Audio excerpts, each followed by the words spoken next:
إن الحمد لله نحمده ونستعينه ونستغفره ونعوذ بالله من شرور أنفسنا وسيئات أعمالنا من يهده الله فلا مضل له ومن يضلل فلا هادي له أشهد أن لا إله إلا الله وحده لا شريك له وأشهد أن محمدا عبده ورسوله أما بعد. Албетте шек күмөнсүз баардык мусулмандар улутка карабастан, өң түскө карабастан, урууларга карабастан, жерге жашаган жерлерине карабастан баардык мусулмандар дүйнөнүн кайсы булуң бурчунда болбосун баардыгы тең бир тууган болуп саналат. Бир тууган болсо башка бир тууган үчүн күйүп, кайгысына кайгырып, кубанычына чогуу кубанат. Ошондуктан Аллах субхана таала Куранда иннамал муъминун ихва, чындыгында баардык мусулмандар бир тууган деп бекеринен айткан эмес. Жана буга байланыштуу диндеги бир туугандыкка байланыштуу көптөгөн шариатта келген далилдер, фактылар көп кездешет. Мына ошондой эле Курандан тышкары пайгамбар саллаллаху алейхи вассалам өзүнүн ыйык хадистеринде дагы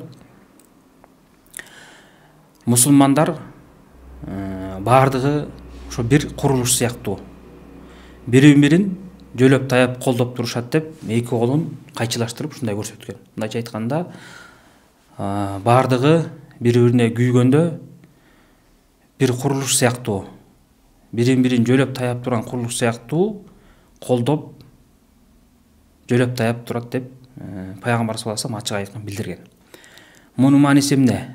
Мусулман жана жогоруда айтып кеткендей, ар кандай себептерине же болбосо өң түсүнө, жашаган жерине, улутуна карабастан бирин-бирин жакшы көрүп, бири-бирине боору ачып, боор тартып турушат. Мына азыр учурда баарыбызга белгилүү болгондой, буга чейин деле көп болуп келген, азыркы учурда да болуп атат. Палестина өлкөсүндө биздин көптөгөн мусулмандар кыйналып, ислам душмандары менен азыр пикирлер келишпей, баягы салгылашып турган убагы. Мындай көрүнүш көп жылдан бери катталып келет. Ислам душманы мусулмандардын жерин басып алган ошо яһудтар мусулмандарга көптөгөн зулумдуктарды көрсөтүп келет. Мына ошолордун бири азырдагы азыркы күндө ошо катталып көрүнүп аткан учур. Албетте, кандай мусулман болбосун, баардык мусулмандар ушундай көрүнүштөрдө, ушундай кыйынчылыктарда өзү мусулман бир тууганына күйбөй койбойт. Баарыбыз тең кайсы жерде болсок дагы мусулман бир туугандарыбызды ойлоп, алар үчүн Алла Таалага жалдырап тилек кылып, аларга ийгилик берсин, душмандын мизин кайтарсын деп Алла Таалага жалдырап дуа кылабыз. Ар бир мусулмандын милдети өзүнүн кудуретине жараша колунан келген баардык жардамын алдына жараша көрсөтүш керек. Анан ар бир мусулмандын колунан келе турган мүмкүнчүлүгү өнө жараша кыла турган бул иши, бул ар бир мусулмандын дуа кылып Алла Таалага кайрылуусу. Ошондуктан ар бир мусулман Алла Таалага дуа кылып, мусулмандар үчүн тынччык сурап, мусулмандар үчүн жеңиш сурап, дайыма Алла Таалага кайрылып туруусу бул чоң милдеттердин бири. Бирок ушундай убакыттарда айрыкча мусулмандар мындайча айтканда эмоцияларына алдырбастан, кызуу кантуулук алдырбастан ушундай учурларда этияттык менен мамиле кылыш керек.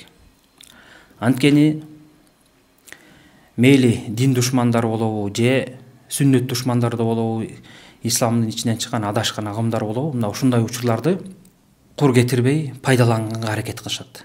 Мына такфиризм менен ооруган, радикализм, терроризм менен ооруган адамдар ушундай учурларды пайдаланышып, мусулмандардын ой пикири кыйналып аткан мусулмандарга бөлүнүп бурулуп турган убакытта ошону пайдаланып, өздөрүнүн туура эмес адашуу ойлоруна чакырып калууну аябай жакшы өздөштүрүп алышкан.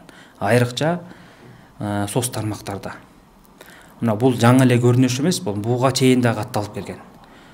Кайсы жер, дүйнөнүн кайсы бир булуң бурчунда мусулмандар кыйналып, кандайдыр бир ислам душманы кол салган убакытта жанагындай бузуку чакырыктарга, адашуу ураандарына чакыргандар тымызын өз иштерин кылышат. Кантип кылышат? Алар ушундай учурда дүйнө корлору ушундай абалды элдерге жарыялап, мусулмандарга күйүп атабыз, мусулмандар үчүн жан тартып атабыз, акча чогулта калалы, жардам бере калалы деп ар кандай белгисиз эсептерди ачып, анан ошого акчаларды топтоп, анын жеткени жетет, жетпегени арам жолго жумшалып, керек болсо кээ бир учурда ошондой топтолгон акчалар мусулман өлкөлөрүнө каршы жумшалган учурдагы кездешпей койбойт.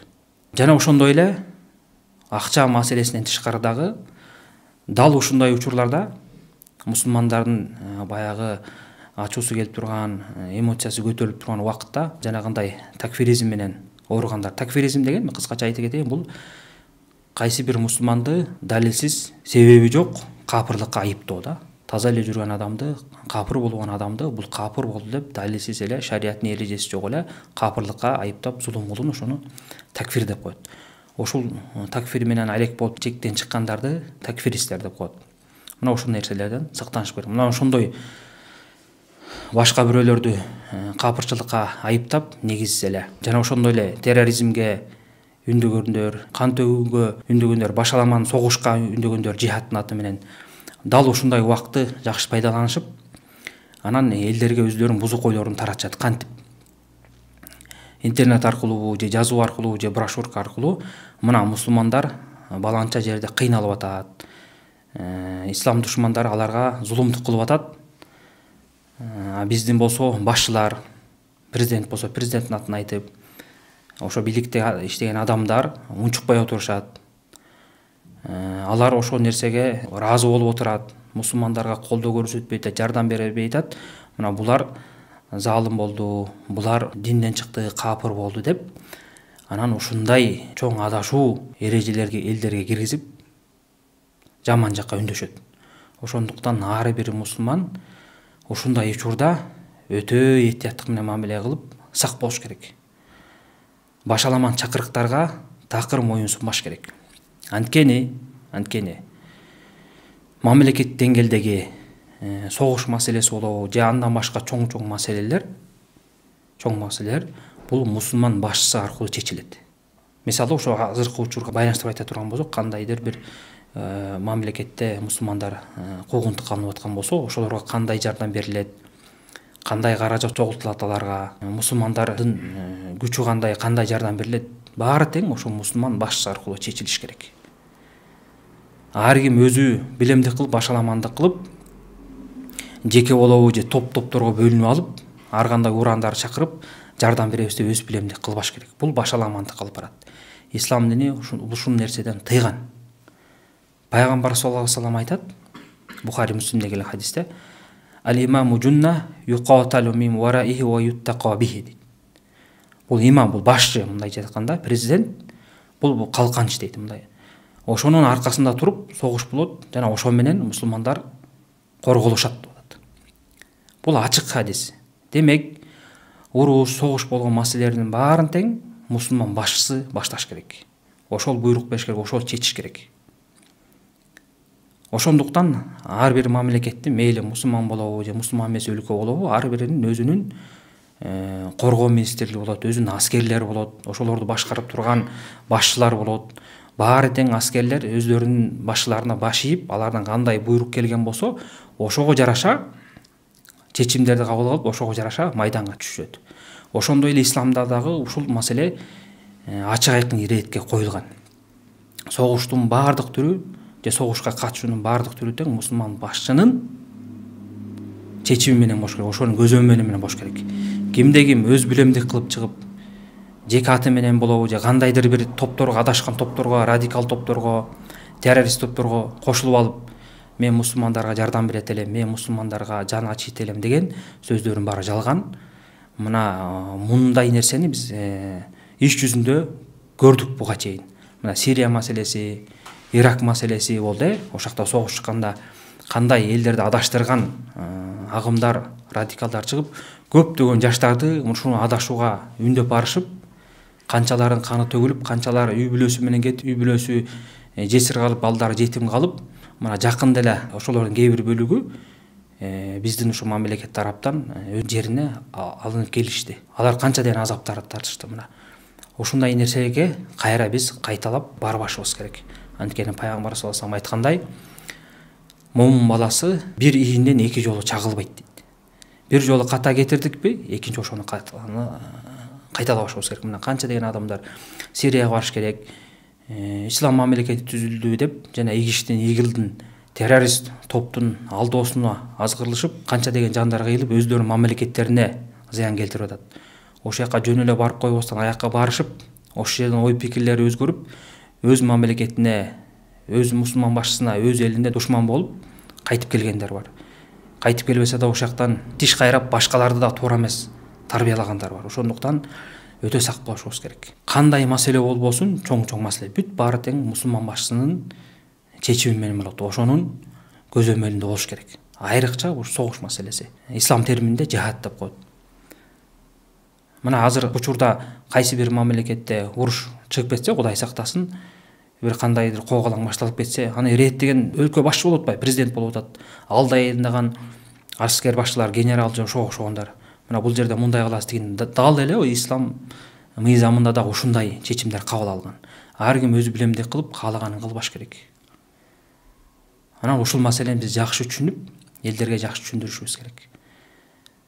Мусулмандарга күйүп жан тарткан башка маселе, анан ошого жан тартам деп элди адашууга чакырып, эрежесиз согуштарга үндөп, башаламандыкка чакырган бул башка нерсе. Мусулман баласы бул ирээттүүлүктүн үстүнөн жашайт. Ислам дини өзү ушул мыйзамга ирээттүүлүккө чакырат. Бир жерде бир адам кыйналып калса, экинчиси барып, аны баягы зулум жол менен, ката жол менен оңдоп жардам берген болбойт. Баары тең мыйзамдын негизинде болуш керек. Мына ислам дини ушул нерсеге ачык үндөйт. Мына жогоруда хадисте айтып кеттим, имам мындай жаткан мусулман башчысы бул калканыч деп атат. Мусулмандар ошонун аркасында, башчынын аркасында корголошот, ошонун чечимин угушат, ошонун көзөмөлүндө болот. Мына пайгамбар саллаллаху алейхи вассаламдын эле өмүр баянын карап көрөлү. Пайгамбар саллаллаху алейхи вассаламдын баардык казаттары ушундай негизде болгон. Эч бир сахаба өзү билемдик кылып, кандай жерге барып, согуш жарыялап, каалаган кишинин канын төгүп, ызычууларды салган эмес. Баары тең пайгамбар саллаллаху алейхи вассаламдын буйругунун астында болгон. Биз ошондон эреже алышыбыз керек. Мына бул жөндө дагы Аллах субхана тааланын китебинде, Куран китепте ачык айкын келип атат. Ушу жалпы ушундай иштерди тейлей турган булар кимдер дегенде, бул жөндө да мына Куранда ачык айтып атат. Алла таала айтып атат: "Ва иза жаахум амрун минал амри ау ал-хауфи адаa'у бih, ва лау раддуhu ила расули ва ила улил амри минхум лa'алимаху аллазина ястанбитунаху минхум."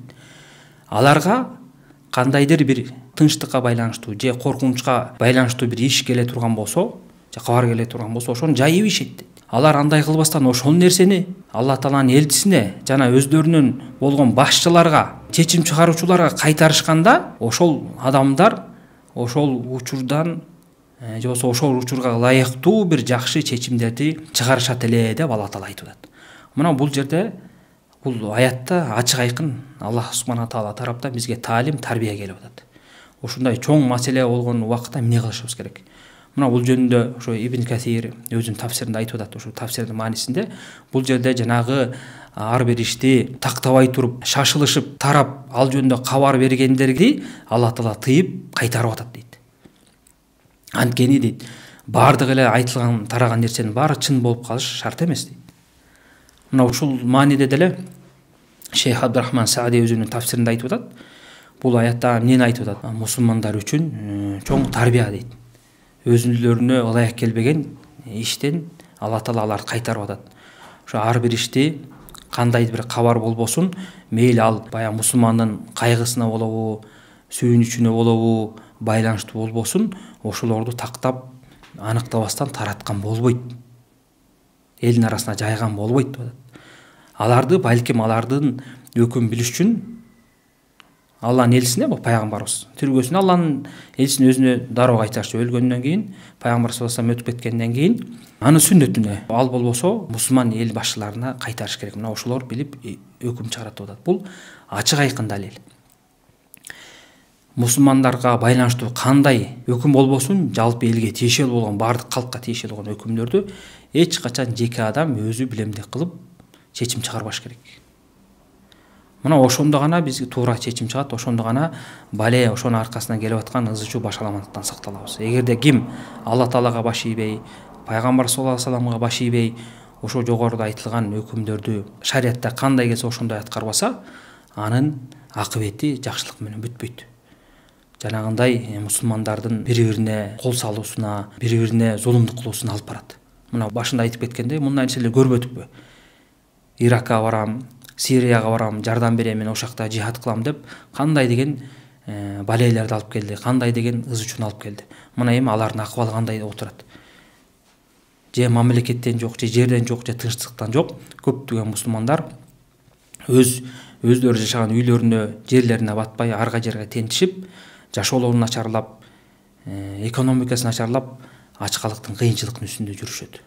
Мындай нерсени эч бир мусулман өзүнүн жеке жашоосуна, үй бүлөсүнө, коомуна, мамлекетине ыраа көрбөйт. Ошондуктан баардык жалпы мусулмандарга айтарым, эч качан ушундай чоң маселелерде, мамлекеттик деңгээлдеги маселелерде, согушка байланыштуу маселелерде, башка мусулмандарга жардам берүү маселесинде эч качан кызуукандуулукка, эмоция калтырган болбойт. Мунун баары тең мыйзамдуу, ирээттүү жол менен чечилиш керек. Дипломатиялык жол менен болуш керек. Мына ошол ирэти менен, мыйзам менен ар бир ишти кылган болсок, баарыбызга тынчтык келет, жана баарыбызга ислам дини кандай түшкөн болсо ошондой кармаганга Аллах субханаху ва таала баарыбызга жардам берет. Аллахумма салли ва саллим ала набийина Мухаммад ва аля алихи ва сахбихи ажмаин.